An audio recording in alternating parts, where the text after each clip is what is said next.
عليهم أنذرتهم أم لم تنذرهم لا يؤمنون. Demi mendapatkan kekayaan yang berlimpah dan istri yang cantik, jantan rela melakukan kesepakatan dengan setan. Pesugihan yang dilakukan meminta sebuah tumbal di mana jantan harus mengakhiri hidupnya sebelum mati. Naas, janji jantan tersebut tak dapat ditepati. Jenazah jantan tak bisa dipindahkan dari tempat ia mati. Apa yang sebenarnya terjadi pada jantan? Berikut ceritanya.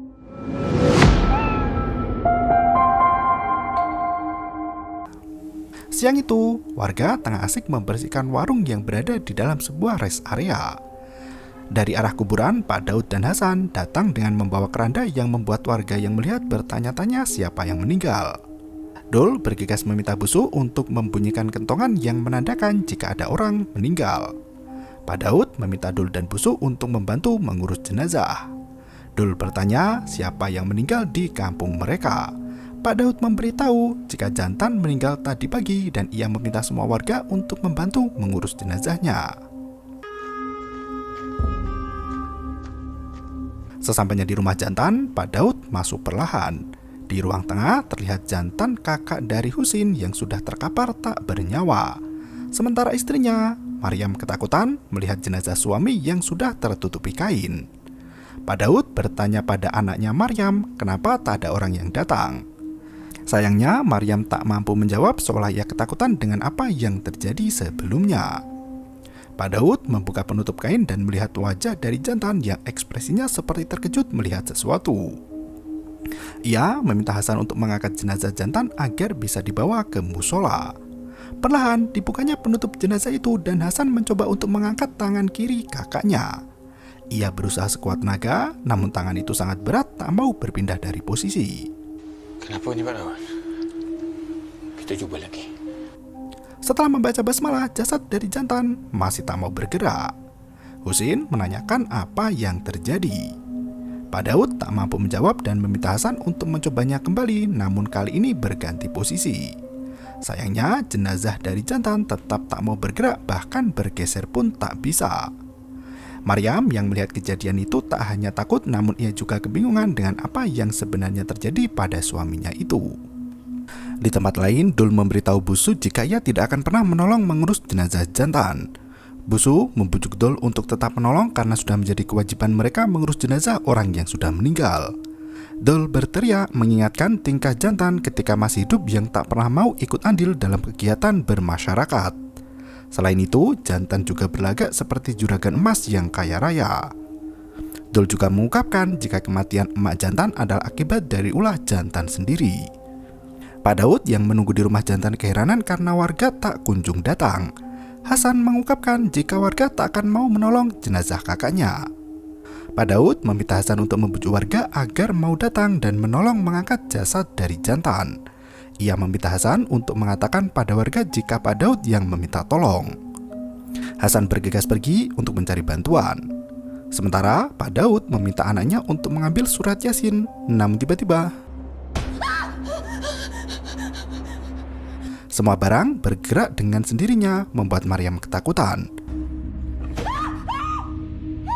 Pak Daud bergegas membaca surat Yasin dan gangguan mulai tenang. Yasin.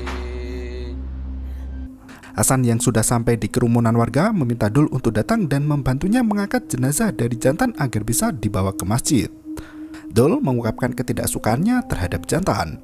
Hasan terus memohon mengatasnamakan Pak Daud. Sayangnya, Dul tetap menolak untuk datang. Hasan terus memohon hingga akhirnya ada dua warga yang bersedia membantu Hasan dan Pak Daud. Pak Daud masih berusaha mengubah posisi kepala jantan. Sayangnya, tetesan darah dari hidung Pak Daud tiba-tiba jatuh di kening jantan. Pak Daud berusaha membersihkan darah yang ada di kening jantan menggunakan sapu tangan miliknya. Maryam tiba-tiba ketakutan karena melihat kursi goyang bergerak sendiri. Gerakan kursi goyang itu semakin cepat hingga ketakutan Maryam bertambah semakin besar. Busu yang masih menongkrong merasa bersalah karena ia tak membantu mengurus jenazah dari jantan. Ia masih merasa jika apa yang dilakukannya dengan tidak membantu adalah sebuah dosa. Dul yang mendengar hal itu menenangkan Busu dan menjelaskan jika mereka tak perlu membantu karena sudah ada orang yang menolong. Tiba-tiba Busu merasakan tubuhnya kedinginan. Melihat tingkah temannya yang aneh, Dul menanyakan apa yang terjadi. Pemuda itu terlihat kedinginan di cuaca yang panas. Tak berselang lama, Hasan bersama dengan para warga datang untuk memindahkan jasad dari jantan. Hasan menjelaskan jika hanya Leman, Jali, dan Udin saja yang mau membantu. Pak Daud bergegas meminta semua pria yang berkumpul untuk mengangkat jenazah dari jantan. Namun tiba-tiba sosok jantan yang sudah meninggal bangkit kembali. Pak Daud dan yang lain sangat ketakutan hingga beberapa warga lari keluar rumah. Jantan yang baru bangun langsung mengusir Pak Daud dan yang lain untuk segera pulang. Pak Daud yang melihat kejadian itu kebingungan karena ia yakin sebelumnya jika jantan telah meninggal. Jantan berteriak mengusir semua yang datang.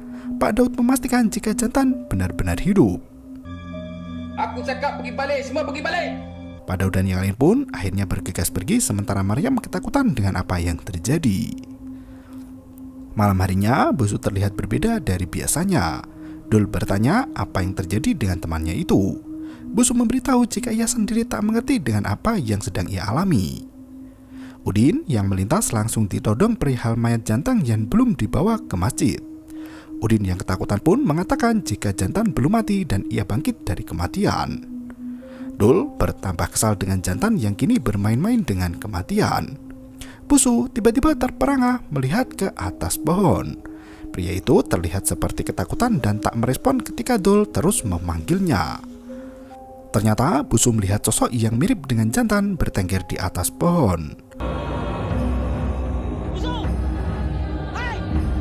Ternyata Bisu melihat sosok yang mirip dengan jantan bertengger di atas pohon. Malam itu, Maryam sendirian menunggu jasad jantan yang kembali terbaring kaku tertutupi selimut. Ia mencoba membangunkan suaminya, namun jantan sama sekali tak bergerak. Dari arah belakang terlihat sosok yang tiba-tiba melintas, membuat Maryam ketakutan. Maryam pun memutuskan untuk pergi dari rumah. Ia mendatangi Hasan yang tengah berdoa memohon perlindungan Allah. Maryam yang panik memberitahu jika jantan memang telah mati.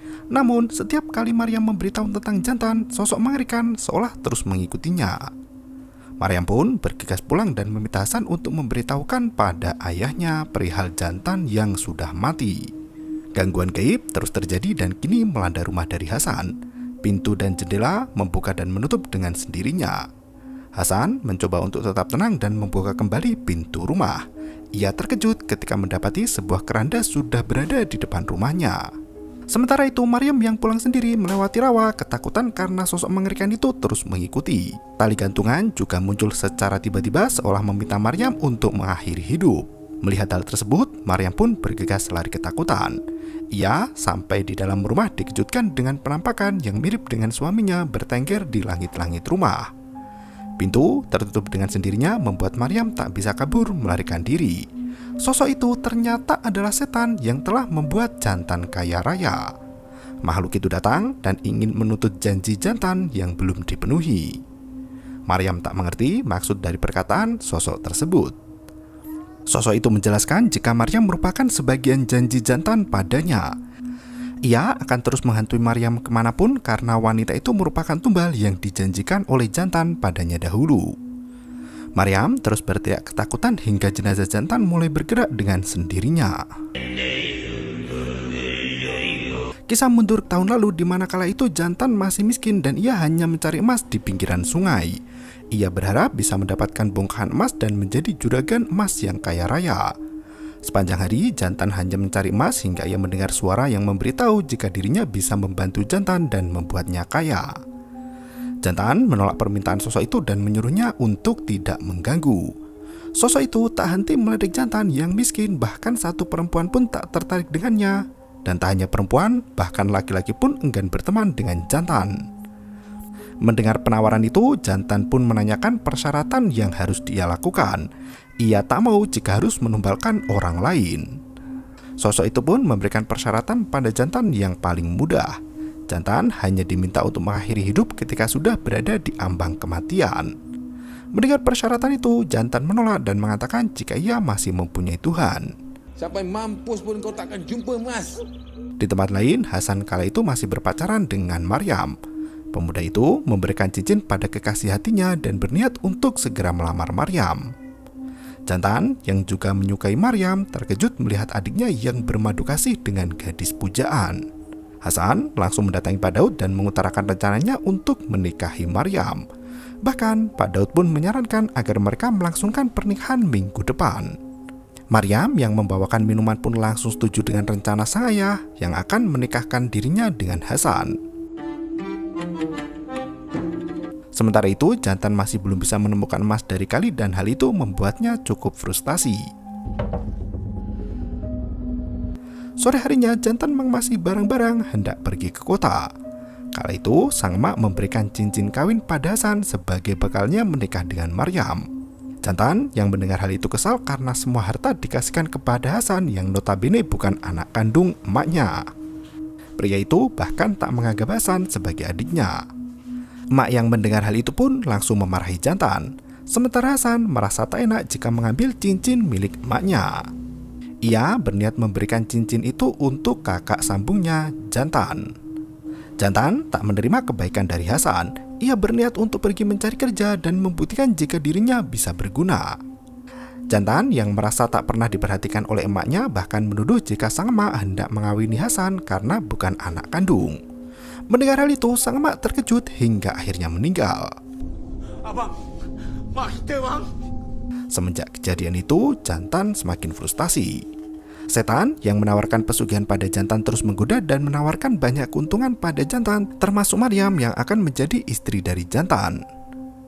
Jantan masih kuat iman dan berpegang teguh pada agama. Hari berikutnya, ia kembali mencari emas di kali. Dul yang melihat Jantan mengajaknya untuk ikut melakukan kerja bakti. Sayangnya, Jantan tak menyambut baik hal itu dan melenggang pergi menuju ke tambang emas miliknya. Dul merasa sangat kesal dengan Jantan yang miskin namun sangat sombong.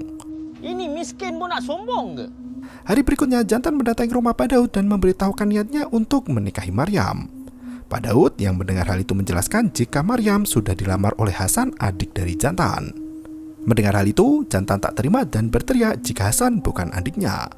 Pak Daud meminta Jantan untuk mencari perempuan lain, namun pria itu tetap tak terima dan lebih memilih untuk melenggang pergi. Sudahlah Pak Daud, engkau pun sama macam... Di dalam rumah, Jantan merasa sangat kesal dengan Hasan. Sosok setan pesugihan itu pun terus membujuk Jantan agar melakukan perjanjian dengannya. Jantan yang sedang kalut meminta sosok itu untuk pergi. Ia akan membuktikan jika Maryam masih bisa menerima cintanya.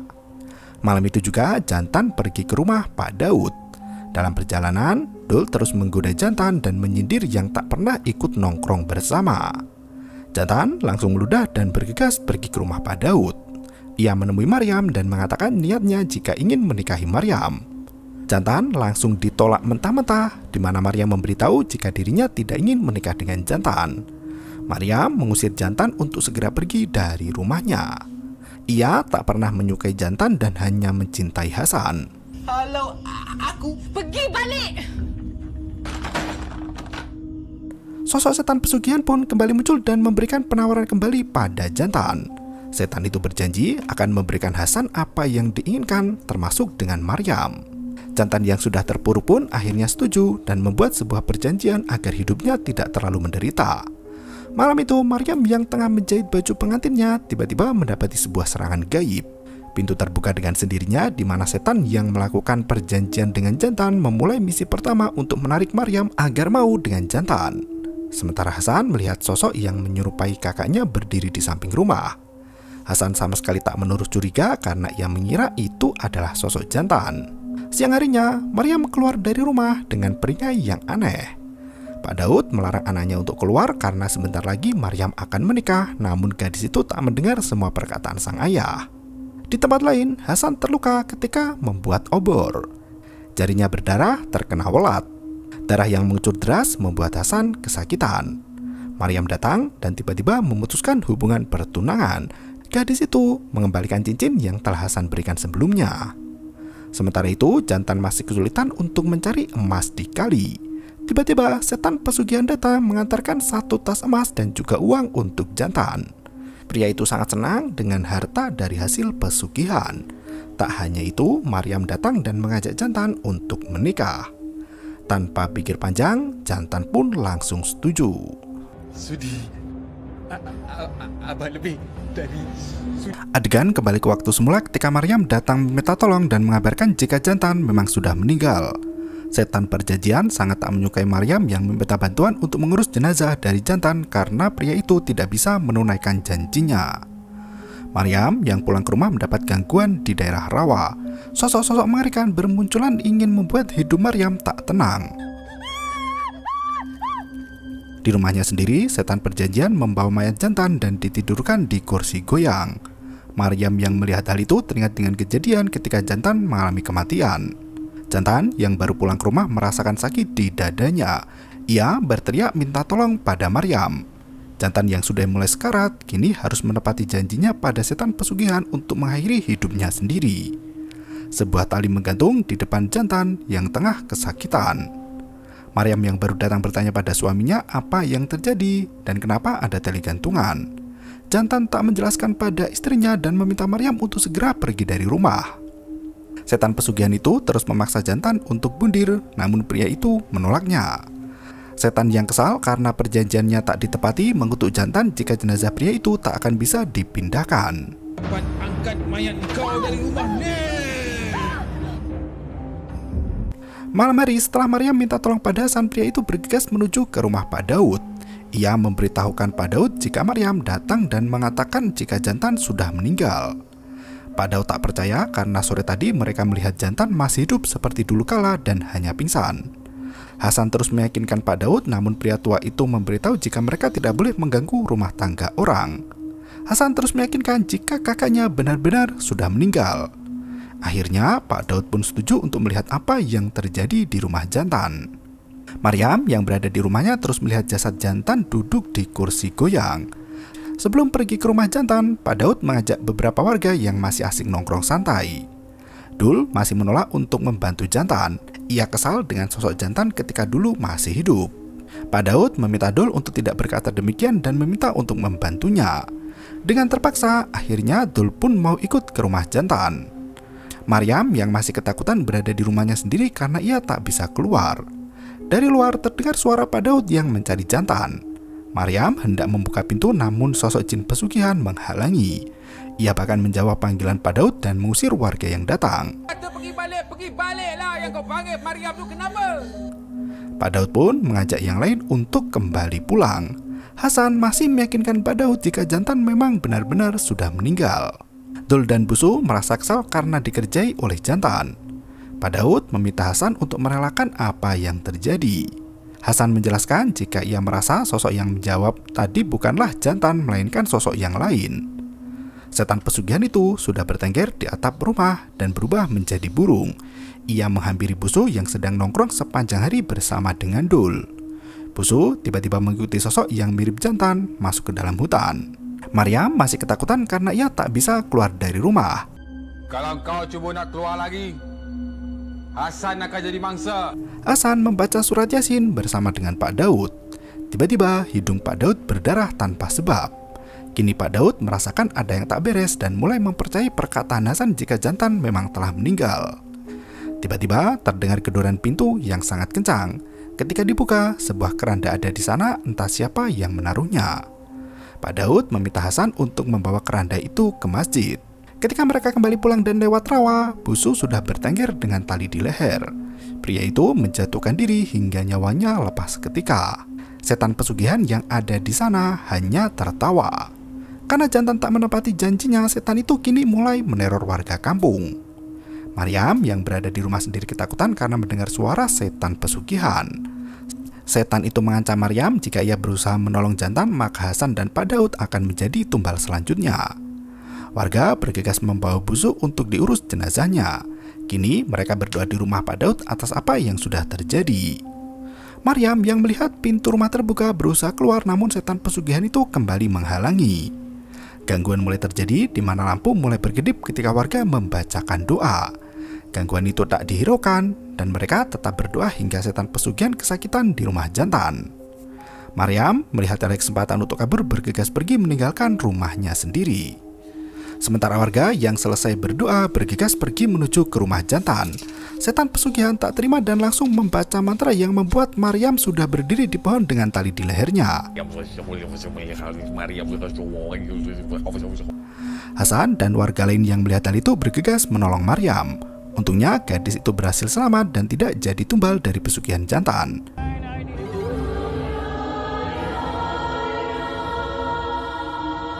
Pak Daud mengantar anaknya pulang dan meminta untuk tidak membuka pintu apapun yang terjadi. Sosok setan pesugihan merasuki tubuh dari jantan dan membawa kembali ke ruang tengah. Maryam yang berada di rumah sendiri kembali mendapatkan gangguan. Gadis itu hanya bisa meringkuk di pojokan. Hasan dan warga yang lain membacakan doa di rumah jantan sembari menunggu Pak Daud datang. Ketika Pak Daud tiba, mereka masuk dan mendapati jantan tidur dalam posisi yang berbeda. Karena jasad itu masih tak bisa dipindahkan, Pak Daud mengajak warga untuk membacakan ayat kursi bersama. Perlahan jasad jantan berubah posisi dengan sendirinya. Setan yang merasuki jantan mengeluarkan suara minta tolong seperti suara istri Pak Daud. Tak hanya itu, sosok itu juga menyerupai emak dari Hasan yang meminta tolong. Setan itu terus menggoda agar mereka lemah iman. Gangguan semakin keras terasa di mana rumah jantan bergetar. Tak hanya itu, semua orang yang ada di sana merasakan sakit kepala. Mereka keluar dibarengi dengan jantan yang kembali bangkit. Gangguan kini terjadi pada Maryam. Sosok setan itu terus membujuk Maryam agar mengakhiri hidup. Maryam terkena hipnotis hingga ia kembali masuk ke dalam hutan. Sementara itu, Pak Daud dan yang lain pergi ke masjid untuk membaca doa. Setelah semua siap, mereka kembali ke rumah jantan. Tiba-tiba, rumah jantan terbakar dengan sendirinya. Di saat yang bersamaan, Maryam kembali naik ke atas pohon. Dari dalam rumah jantan yang terbakar, terdengar suara Maryam yang meminta tolong. Hasan berniat untuk menolong Maryam, namun Pak Daud menghalangi. Ia meyakinkan Hasan jika itu bukanlah suara Maryam. Hasan tetap masuk ke dalam rumah, sementara Maryam yang asli sudah mengenakan kalung kematian. Hasan yang masuk ke dalam berteriak pada jantan memaksa untuk memberitahu keberadaan Maryam kini. Sosok itu mengatakan jika Maryam tengah berada di dalam hutan dan kini diambang kematian. Hasan pun membacakan doa, namun karena imannya tak cukup kuat, ia justru mengalami kerasukan. Hasan menyerang Pak Daud secara tiba-tiba. Pria tua itu segera membacakan doa dan membuat Hasan kembali tersadar. Tak hanya itu, setan pesugihan pun mengaku kalah dan ia pergi seketika. Maryam juga kembali tersadar dan turun dari pohon. Siang harinya, jenazah jantan disolatkan dan dimakamkan. Film pun berakhir. Jantan merupakan pemuda pengangguran yang bermimpi menjadi juragan emas. Sayangnya, ia tak pernah mendapatkan emas yang dicari hingga ia ditawari pesugihan tanpa mencari. Sayangnya, kekayaan jantan tak bertahan lama dan harus berakhir dengan cepat. Terima kasih dan sampai jumpa. Yo, bermau itu ketarik.